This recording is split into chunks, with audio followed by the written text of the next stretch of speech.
If you're like me, you like looking at cars on Facebook Marketplace. So one night, very usually, I'm on Marketplace looking at cars, and I see a 2025 Audi RS6, and that thing was going for $125,000. Yes, it's basically the newest model year, but damn. So it had me thinking, what's the cheapest RS6 look like? So I went on Auto Trader, did some research, very hard research, and I found two for the mid to high $80,000 range. So that made me think, what other cars can I get in the similar price range that equate to an RS6? The title is probably something like top sports cars, daily sports cars, under 80,000, but I don't know, something like that. Think of it more as we're looking at some car listings together, showing you what's out there, what $80,000 to get you in 2026. Some of these cars were not available for 80,000 a few years ago. The appreciation happens, and I can appreciate that. So that's enough yapping. Let's get into it.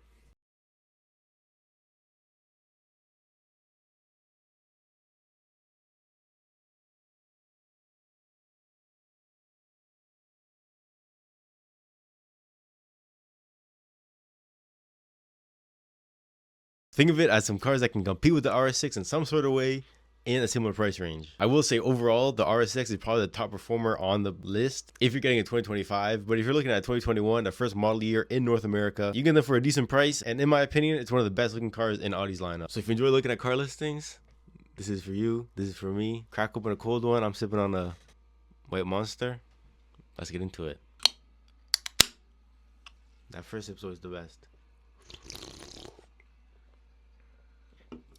Let's get into it. To better understand the competitors, we gotta first understand what it's competing with, the RS6 itself. So like I said, I found two for 80,000. They have a $2,000 difference between them, but the mileage is pretty different. They're spec similarly, so I'll show one more in depth. Quickly go over the other one. MSRP, these started at 109 USD. These were 150,000 Canadian. So 5 years later, sitting at 80,000 with some mileage. That's pretty crazy for one of the best looking wagons. Honestly, the best looking wagon on the market, I'll say it. Wow. I didn't know they went down that much in this little time. That's more than 10,000 a year. Performance, the power plant of the RS6. So it is powered by Audi's infamous 4.0 liter twin turbocharged V8, 8-speed Tiptronic transmission, and Quattro. These produce 591 horsepower and 590 foot-pounds of torque. And 0 to 60 is 3.5 to 3.7 seconds. So that is very impressive from a wagon. This is the first one, like I said, first model year in North America. So it is a 2021 RS6. Ceramic, RS design, loaded. Ceramic brakes is what it's talking about. So this one's 87, just shy of 88, so call it 88,000, like mine is a kick cap bar, bro. And this one's sitting at 98,000 kilometers. This bitch is pretty blurry. Looking at it, I gotta say, the RS6, like I said earlier, one of the best looking cars in Audi's lineup. Every profile of this car is just pleasing to look at, especially the side. Whenever I see it on the road, whatever catches my eye is the massive rims. Bruh, 22s.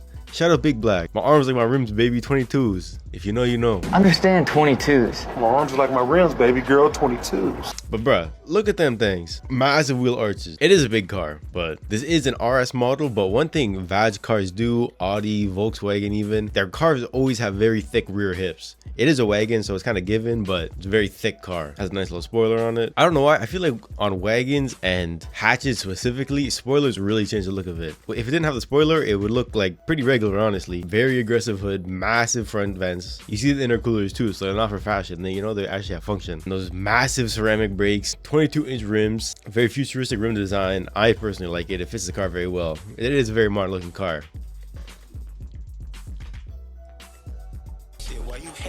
And it'd be a 2021 car. This is 5 years old. No one would know this is 5 years old. You can't say that about any car these days. Every car looks so modern. One thing I will say, I feel like carbon ceramic brakes, unless they're actually track focused, they're kind of more just kind of gimmicky. You're paying an arm and a leg more for replacements and all that. They squeak. Yes, they are a lot better, but unless, like I said, you're track focusing or driving this car very heavily, regularly, I'm sure the regular brakes are more than good enough. It's kind of like bucket seats on the daily. That's, unless you really want that, that's what I'm saying. It's a daily driver. Do you want performance or do you want, I guess that's up to the person, you know? Me personally, I wouldn't choose it, but I don't have an RS6 though. You know, I'm not bashing it. I'm just giving my opinion on it. That's for the point of the video. Looking at the interior though, the dual touchscreen, it's basically the same interior as every big body Audi, 6 Series, 7 Series, Q5, Q8, all the big bodies. Steering wheel, very nice, full Alcantara wrapped, red stitching on the door card and the seats as well. But actually looking at the screens here, I don't know, one's really the biggest fan of touchscreen climate control, and I'm not either. But I feel like this is pretty simple, and you don't have to go through a bunch of screens to get to it. It's at least all there for you, so I'll give it that. But of course, I take buttons. Top MMI up here. They are integrated fairly well into the dash. That's the thing. It is dual touchscreen, but they flow with the dash. You have the vents above, and then it kind of glides into the passenger side here, and the other screen down here. Nowadays, honestly, people are just gonna throw Apple CarPlay or Android Auto on everything, so it doesn't really matter how good the stock navigation is anymore. Before, that used to be a big flex, having a nice stock navigation, but nowadays everyone's gonna throw Apple CarPlay, anything else, and that's it. Backup camera, of course, 3D camera. So it is carbon fiber trim across the whole car with the red stitching, got metal across here, and it is the Bang & Olufsen sound system. You can see up here as well. That headlight's probably like $8,000. I'm not gonna lie. So that's a more in-depth look of the first RS6. Let's get into the other one. Now that we understand the RS6 more, we'll go over this one quickly. So this one's also 2021, like I said, and this one's sitting at just shy of basically 90,000. But this one has a lot less mileage, more than half. This one's sitting at 42,000 kilometers. It has already been reduced. I don't know how long it's been sitting for. I don't know why, if it has been sitting or anything like that. I'm just showing what's out there. It is wrapped. So these ones do have the regular brakes. Again, these look pretty freaking massive. I'm sure for a daily, this is good enough. The guy with no RS6 talking though. Rear end, pretty similar. Black optics package, black badges, or unless that was done with the wrap. Little spoiler. Like Audi and like the Vag group, their wagons, like SUVs, to me, they do it the best, I gotta say. That's coming from a Mercedes boy. Well, I guess the Vag group really produces most of the SUVs on the market. Well, I guess German or performance-wise, like Urus, you got the Bentayga, the Cayennes, the Macans, the Audis, the Vag. I mean, the actual Volkswagens. I gotta say, they mastered it. Interior, all the same. Does have ambient lighting. Does have SpongeBob down here looking at you. See, there you go, Apple CarPlay. Like I said, so this one's $2,000 more, half the mileage though. I don't know if it's been sitting, but it has been reduced. It is in a BC car, Richmond, so it doesn't really snow over there. It does rain a lot. Does not snow like that. Yeah. The RS6. And I will say on the list, this is probably the most practical and reliable car. You probably still get like an extended warranty for these or something, because every car is a little bit older, so it is the newest car on here. Putting that out there. So the next one, basically the cousin to this, or the big brother to it, I don't know, the fat brother to it. I will say, I feel like wagon fans usually aren't a fan of SUVs, so this pick might be kind of questionable for wagon fans, but honestly, for under $80,000, 2021, also, so same year as the RS6, I think it's a fair pick. Well, and that is the 2021 Audi SQ7. It is not an RS, but it's still an S. So because of that, I feel like these are very underrated. Because they aren't an RS, they get very overshadowed by the RS Q8. I mean, kind of rightfully so. That is the higher performance version. I believe these are built on the same platform, the SQ8 and the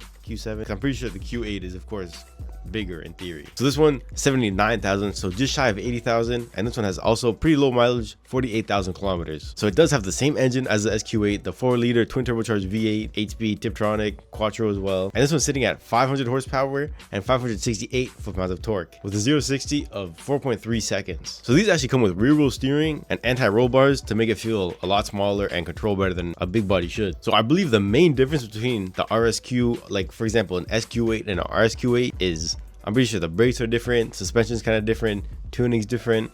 I'm not sure how different the engine is, if it has actual different components or if it's just tuning for real, because I believe it's more just the driving components itself, like the suspension, brakes, and other stuff like that. But if I'm wrong, let me know, please. You know, the more I know, the better. Back to the SQ7 though. I will say, no, they aren't as aggressive as like an SQ8 or an RSQ8, but that's kind of, I feel like the point of them. They are more understated, but they are still aggressive enough. I'm not sure if it's actually like a black or if it's kind of like a purpley and it's just the lighting. I don't really know, I'm not gonna lie. Like I was talking about the spoilers on the wagons and the hatches, same applies to the SUV. Little spoiler here, looks very good. It's very small, but it adds a nice touch to it. It doesn't have the bar of light tail lights like a lot of cars. I can appreciate that. I'm pretty sure the Q8 has that, but it looks pretty good on that. But this car doesn't have it. I'm not sure if the new ones have it, like the 2026 or quad tips. They are fake. You can see them. You can see the actual exhaust tips in the back. 2021 car, you're not really expecting real exhaust tips, I'm not gonna lie. It does look kind of scratched here. And like I was talking about with the just Vag and Audi, Volkswagen, Porsche, their SUVs, wagons, this is like the perfect shape of an SUV. When I look at like an SQ, to me that just looks like an SUV. Because if you block off the front little part, it would look like a sedan. But then when you uncover the rest, the body, I guess, shows. I don't know how to put it. I'll show a demonstration on the screen of what I'm talking about, and you'll see what I'm talking about. It has the big body, well, SUV look. They'll have a slight sloping roofline, which give it a slightly sporty look. And this one's a little spoiler, as you can see here. like I'm talking about, they know what they're doing. Interior, it's basically the exact same as the RS6. Oh, well, I'm sure there's some slight differences, but the layout's basically the same. Carbon fiber trim, yeah, it's the exact same. Leather dash, that's very nice. So this one also has quilted seats, black leather, moonroof, spacious rear seats, small third row. So this one doesn't have ceramic brakes. I'm not sure if they come off of the ceramic brakes. These brakes are still massive. That has to be at least like 14 inches, bruh. That's like a Nissan Micra tire right there. I think these are 21s, it says right there, if I can see right. If you are into wagons, you probably aren't into SUVs because you're like, oh, why get an SUV when you can get a wagon? And that is a fair argument. I do what you're saying. So this is kind of just an alternative to a wagon. So no, it's not an RS, but I think overall, if you're getting this for a daily car and you do even just a tune, maybe some intakes, you're probably getting like 50 plus, probably 60 some horsepower right there, and that'd be more than quick enough. I'm sure, yes, the suspension and the brakes of the RS would be nice. You're just kind of, I guess, I don't want to say getting greedy at that point. It's your choice. It is probably worth it, but this is just, that's just the point of the video. We're just looking at cars here. We're looking at listings. So these ones started at 123,000 Canadian. So again, in 5 years, going down to 80,000, 40,000 off. That's just shy of 10,000 a year. Again, you cannot complain. 80,000 SQ7, that's that. So this next one, this one's the most direct competitor to this, and honestly one of my favorites on the list. And this is no bias at all, especially if you know me. No bias. A 2019 Mercedes E63 S wagon, and this one is very nicely spec'd. For me, when it comes to any body shape on a car, I feel like sedan usually looks the best, but these look very good. I have one as my YouTube profile picture. I'm gonna change that soon though, probably. So this is the EC3 S wagon, AMG exclusive package, dealer maintained, 4MATIC, Apple CarPlay, blind spot warning, blah blah blah. Bonus 2 sets of rims and tires. I don't know if it means 2 sets including the ones that on the car, or if it comes with 3 sets including the one in the car. If it comes with 3 sets of rims, like damn, that's pretty hectic, I'm not gonna lie. So this one's sitting at, I think, the lowest on the list, just shy of $70,000. Again, 69,000, and again, a Kit Kat's worth. And this one actually has more power than the RS6, 603 horsepower. So there is a common trend of 4-liter twin turbocharged V8s on the list, but that's the market. So these actually started at 104,000 US, 144,000 Canadian. And this one is pretty nicely spec'd, so it is probably even more than that. And I will say, a few years ago, probably like 3-4 years ago, well, I guess these were a lot newer. These would have been 2-3 years old at this point. You could not find these for under $100,000. The cheapest ones were like 103,000. I remember specifically looking. So for now, getting these in the 60s is pretty crazy. And not even 100,000 kilometers. I know for an AMG and a sports car, that's pretty high, but I feel like this power plant has proved itself so far, and there's a lot higher mileage examples on the market. 4-liter twin turbocharged V8, 9-speed AMG multi-clutch transmission, all-wheel drive, 603 horsepower, 627 foot-pounds of torque, 0 to 60 3.3 seconds. So there is 2 more cars after this one. So I will say, overall, this is probably the most raw driving car on the list besides one other. 4MATIC Plus all-wheel drive, so these do have drift mode, so you are able to swing these and put the power to just the rear wheels. So honestly, I think overall this is probably the most, I'd say, my top pick. For 70,000, shy of 100,000 kilometers, 600 horsepower, AMG exclusive pack. Let's look at this damn thing, bro. I love the front end of these things. Honestly, these look better than the facelift version. I'm not the biggest fan of the facelift of these cars, but these ones, oof, I think the sedan looks a lot better, but these are still very tough. I will say, honestly, I think the C-Class wagons look better than these. Like the C43 wagons, those are tough. That's a whole different class of car though. These still look pretty good. I will say the exterior is fairly basically spec, but it's still an E63, so that's like saying it's a non-buttered lobster. I'm not complaining. Don't get me wrong. Full carbon interior. The interiors on these, spaceship. These are very tough. Like I was talking about buckets on a daily, these can come spec'd with buckets. I'm not sure why you would really want to on an E-Class. Yeah, it looks cool. I'm sure you might be a little more secured, you know, but I think these seats fit the car just a whole lot better, especially the wagon. Rear seats very nice as well. Burmester audio. You have dual sunroof, carbon fiber in the back as well. White seat belts, white stitching. Looks nice. This is probably AMG's best looking steering wheel overall. Alcantara on the side. It looks futuristic, but not too complicated like their new ones with everything like touch, touch feel. I don't know. This is like peak AMG in my opinion, or just Mercedes interior in general. It's kind of funny, they even have a digital carbon inside the gauge cluster. 90,000 you see here, just shy, up to 330. So, bro, I didn't know this was a thing. Your access to AMG private lounge, there's AMG privileges at the dealership. I guess that makes sense, honestly, but I didn't know that was a thing. So I don't have an AMG. That's why I don't know it's a thing. That's why I don't know it's a thing. When I get in there one time, when I get an AMG, bro, y'all come with me, don't worry. I'll show y'all the AMG Lounge experience with me. Like I was saying, Burmester audio, like the polished aluminum or whatever it is off that very nice carbon fiber, easy leather down here with the ambient lighting,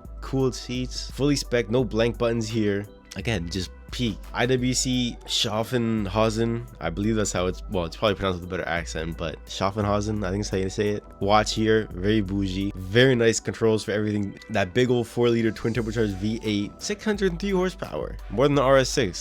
That's all I'm saying. Shout out Sebastian. Very classic AMG I guess classic modern AMG rim, very popular one, rightfully so. Very nice looking. My top pick on the list, 2019 E63S wagon. So this one is also in the Vag family, and I promise it's the last 4-liter twin turbocharged V8 on the list, and that is the 2017 Porsche Panamera Turbo. Again, a 4-liter twin turbocharged V8, and these were almost the second most expensive car on the list, following the last one, the next one coming up. And these started at 201,000 Canadian, 146,000 US, which is crazy. So in less than 10 years, these dropped more than $100,000. I will say, maintenance wise, these are probably the scariest on the list. It's not even the oldest car on the list, but they're already pretty expensive to maintain. So as time goes on, I can only imagine. So I'm putting that out there right now. That's what I'm talking about. I'm not saying any car on this list is better than the RS6. I'm just showing the RS6 and then some comparisons that are similar to it. And this is basically a cousin. This is like a premature RS6. This is like, I don't even know what it would be, like family wise. This is like cooler older brother to the RS6, I guess you could say. Well, I guess I don't know which actual, because the RS6 has been alive in Europe for a while. No, but not in North America. You gotta get what I'm saying. It's the same shit. It's a Vag wagon. So these ones are older. I'm sure the new Panameras, I think they still make Panameras, are faster than the new RS6s. They should be. That's kind of how Porsche and Audi work. But these ones produce 550 horsepower and 567 foot-pounds of torque. 0-60, 3.4 to 3.6 seconds. Most of the cars fall into this range, just to give it, I guess, perspective. So these had the PDK transmission, so one of the fastest automatic, I think for real, like the quickest auto shifting transmission in a production car ever, for real. So these driving wise are the most dynamic and the most sporty feeling. It's a Porsche. They're locked in. I think these kind of were supposed to feel like a 911 but stretched out. It's the best engineered overall, you could say. It's a Porsche. So this is actually the only car on the list that I've actually driven. I've driven one of these once. I'll show a brief clip. Bro, this thing, I already got it plus side. Oh, you already have it? Jeez, this guy knows, huh?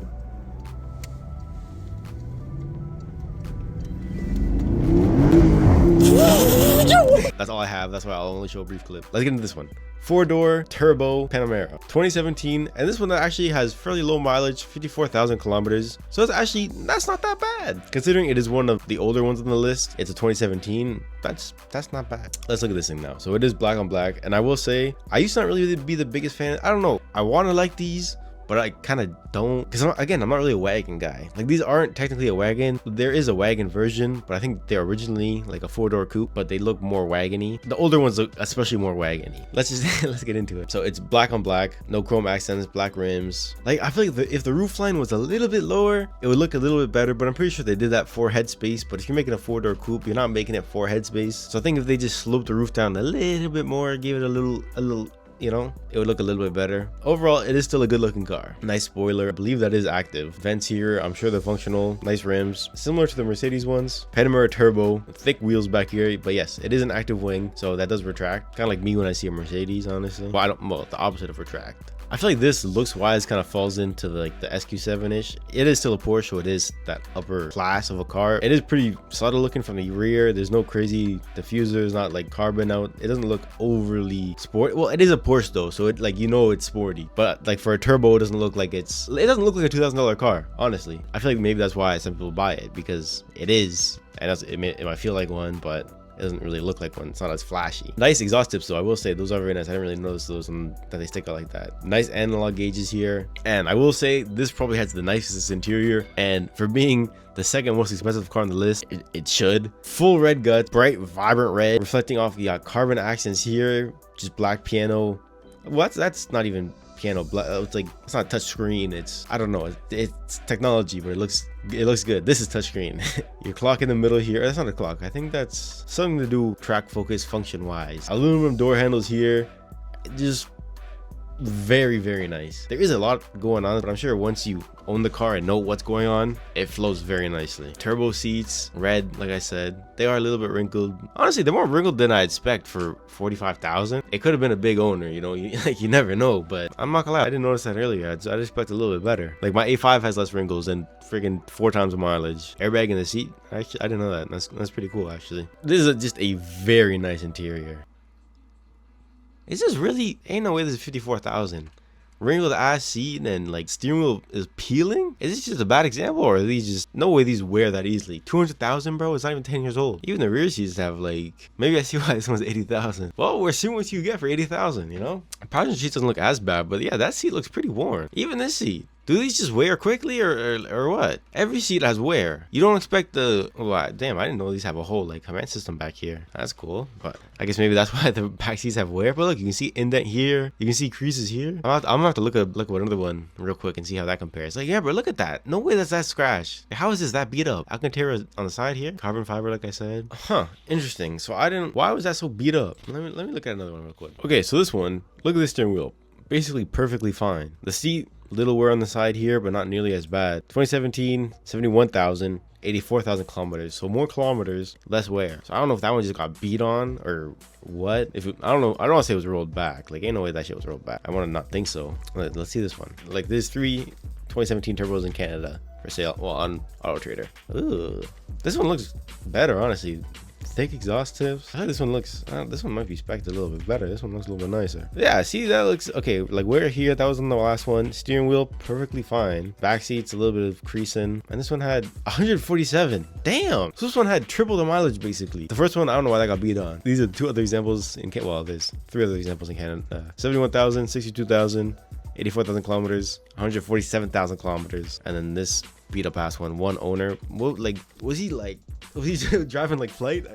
Like, bro, like dead ass. Whatever. Let's get on to the last car. And now the last car. This is probably the least practical car and only relates to the RS6 in really performance. And that's props to the RS6. The only reason why it's on this list is because it competes with performance, but it also, you technically can daily this car. And this car actually sold in the time of me finding it and recording this video. And the car I'm talking about is the 2011 Audi R8 V10. So this is the technically second most expensive, but I think the most expensive car on the list with inflation in mind. This one here is a V10 Spider, so it is the drop top. In 2011, these cars, this one, a V10 Spider. I'll show all the prices for the different trims. Let's get into this one. So this one, 2011 Audi 5.2 V10 Spider. So these produced 525 horsepower and 391 foot-pounds of torque. 0-60 time, similar to basically every car on this list, 3.7 seconds. So to put that into perspective, some of these cars are like 8 years newer than the Audi R8. And they're wagons, full-size wagons, and they can compete with the Audi R8, a supercar of the time. 8 years is a lot, especially in the mid-2010s. A lot of progression was made, but I guess that's kind of just crazy how far we've came in 8 years, and well, even further now. We've kind of went downhill with a lot of stuff. You get what I'm saying? Very long description. I can't really read French, I'm not gonna lie. 0-60, 3.7 seconds, like it says. I saw somewhere Bang & Olufsen sound system. We'll just look at some photos. So Nardo Gray, I don't know if this is a wrap. I want to say it probably is. It looks very good though, I will say. This is probably my favorite generation of R8, first gen. I'm not a very flashy guy, so when it comes to supercars, I feel like this is like the one I would want. I'd want a hard top, not a convertible. You can get hard tops for a similar price as well. This is just the one I found. And honestly, a drop top V10, I'm sure that's an unmatched experience. Just the rear end is just very, I guess, mid 2010 supercar looking. And I love that. It's not even a nostalgia thing because I wasn't even into cars of this time when I was this age, when these would have been new or anything like that. But I don't know. There's something about it. It's very like pleasing. You got your V10 under here, right behind your head. V10 on the side. Everyone knows what you're rocking. This ain't no 4.2 V8. This is the 5.2 V10. Just this front end, oof, looks just like my A5. That's why I bought an A5, honestly. But oof, like, it's just like, I gotta give credit where it's due. Oh, and this one has 90,000 kilometers. Which honestly, it's up there for a V10, but I feel like that's not that crazy for these. Analog gauges, red line at 9,000, well, 8.5. And this is, I'd want to say, like my favorite. I don't know. I don't want to say supercar interior. I don't look at that many supercars, for real. I'm not gonna lie. This over the second gen, I'm taking this all day. This is just very, I want to say, cockpity and feels like a jet, I want to say. The new ones, they are very minimalistic and more, I guess, more driver focused, but this feels more like a cockpit. It feels more like you're really in the cockpit of something serious, like a plane, you know, like a jet. That's what I'm talking about. That's why I'm saying this just looks better in my opinion. It looks pretty similar to my A5 too, I will say. But a very nice steering wheel. This is just a perfect interior. Sport button here, your automatic shifter here, your button for your spoiler, parking sensors, traction control, suspension button, clamping controls. Nice and simple. You got nice metal feels for everything here. Like I could look at that and see and like feel that cruise control. Drop top button, rear shade button. So that's what I was talking about. This is probably the least practical car on the list, but you probably still could daily it if you really wanted to. So that's why I made the list. So when it comes to actually dailying any car on the list besides the RS6, I'd say the E63S or the SQ8 is the most practical. I guess it's just the Porsche and the R8 aren't. That's just what $80,000 gets you when it comes to cars that compete with the RS6. There's so many cars you can get for $80,000. Like making a top 5, you can make 1,000 top 5 sports cars for under $80,000. Especially today, so many of these late 2010 cars that in my opinion are like the best of a lot of things are depreciating so hard, you can get in them for a decent price. Well, I'm running out of storage on my phone and my mic's about to die. That sums up the list. That's 5 cars similar to the well, 4 cars. That's 4 cars similar to the RS6 in some sort of way that you can get for under $80,000 or in that range. So if you enjoyed the video and want to see more videos like this or have any criticisms or any helpful tips, let me know. Anything I got wrong, anything I missed or should have included, let me know as well. Like I said, the more I know, the better videos I could put out, because I could put out more accurate information and more abundant information, I guess you could say. So again, if you enjoyed the video, drop a like. This is a different new style of video for me. So if you like it or want to see videos similar to it again, like I said, how I could work on improving it, let me know down below. Again, drop a like. Thank you.